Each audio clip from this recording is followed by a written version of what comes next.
السلام علیکم ورحمۃ اللہ وبرکاتہ۔ محمد عبداللہ صاحب سے ایک سوال ہے اور اس میں 4 چیزیں یہ بیان فرمائیں گے۔ پہلی چیز تو یہ ہے کہ کیا قے سے وضو ٹوٹ جاتا ہے یا نہیں۔ دوسری چیز یہ بیان فرمائیں گے کہ ہنسنے سے وضو ٹوٹتا ہے یا نہیں۔ تیسرا مسئلہ یہ بیان فرمائیں گے کہ کیا ستر دیکھنے سے وضو ٹوٹ جاتا ہے یا نہیں۔ اچھے سے لفظ کی بھی وضاحت کر دینا، یہ ستر ہے یہ ستر ہے، اس کی بھی وضاحت کرنا۔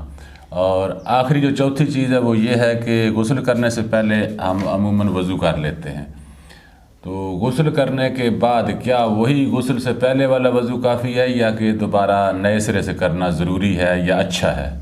جی وضاحت فرمائیں۔ وعلیکم السلام ورحمۃ اللہ وبرکاتہ۔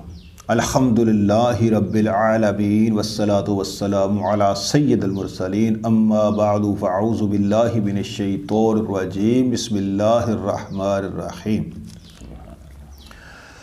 پہلی بات جو آپ نے فرمائی ہے کہ قے سے وضو ٹوٹتا ہے یا نہیں، اس کی وضاحت یہ ہے کہ منہ بھر کے کھانے پانی یا صفرا یعنی پیلے رنگ کا کڑوا پانی کی وضو توڑ دیتی ہے۔ صحیح۔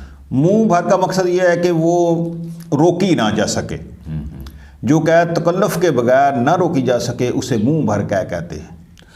منہ بھر قے پیشاب کی طرح ناپاک ہوتی ہے، اس کے چھینٹوں سے اپنے کپڑے اور بدن کو بھی بچانا ضروری ہے۔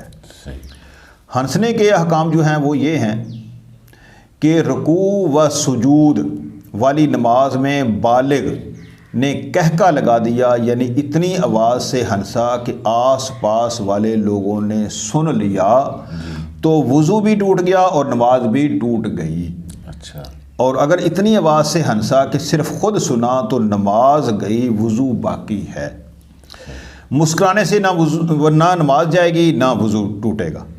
مسکرانے میں آواز بالکل نہیں ہوتی، صرف دانت ظاہر ہوتے ہیں۔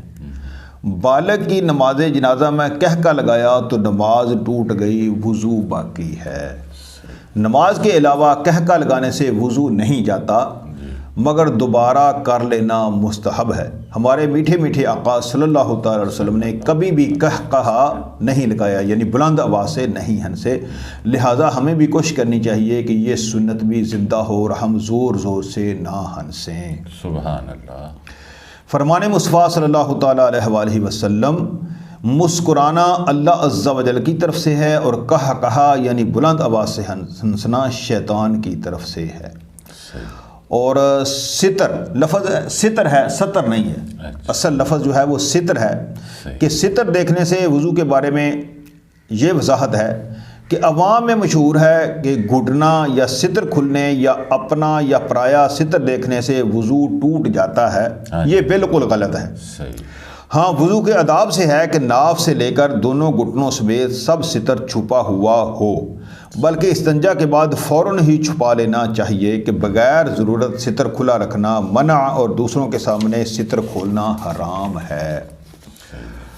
اور غسل کے بعد وضو کی وضاحت یہ ہے کہ غسل کے لیے جو وضو کیا تھا وہی کافی ہے، خواہ برہنہ یعنی بغیر کپڑوں کے کیا ہو یا کوئی کپڑا وغیرہ باندھ کر کیا ہو غسل، تو اب غسل کے بعد دوبارہ وضو کرنا ضروری نہیں، بلکہ اگر وضو نہ بھی کیا ہو تو غسل کر لینے سے اعضائے وضو پر پانی بہہ جاتا ہے، لہٰذا وضو بھی ہو گیا۔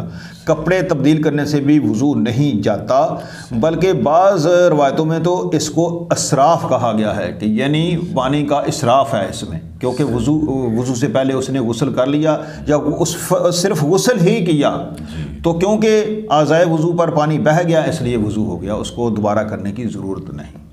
جی، اس کا حوالہ یہی ہے، نماز کے احکام مکتبۃ المدینہ نے جو چھاپی ہے۔